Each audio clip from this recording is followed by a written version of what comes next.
болса, шаттық шеңберін айтамыз. Өткен таңымыз, қайырлы болсын күніміз, шуақты күніміз сәулесі, жәннаттың нұрын жапырақ, аман сымақ. Балалар, көңіл күйіңіз қалай? Тамаша! Осындай тамаша көңіл күймен бүгінгі облыс әрекеттерді бастайтын боламыз. Орнымызға отырайық.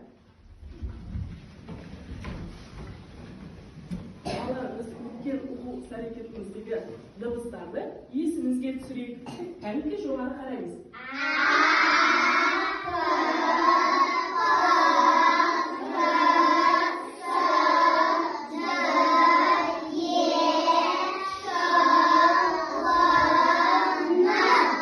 Жарайсыңдар балалар. Бізді бұндан тақтаға назар аударайық балалар.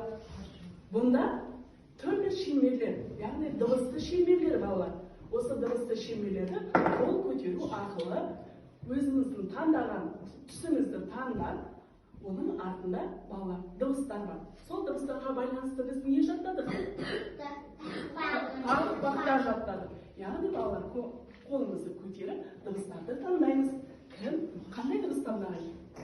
Диана қол көтерді. Диана айта ғой. Менің таңдайтын түсім жасыл түс. Жасыл түсті таңдаймын дейді. Кәнекей, қандай дыбыс екен? Бұл тұрған т дыбысы.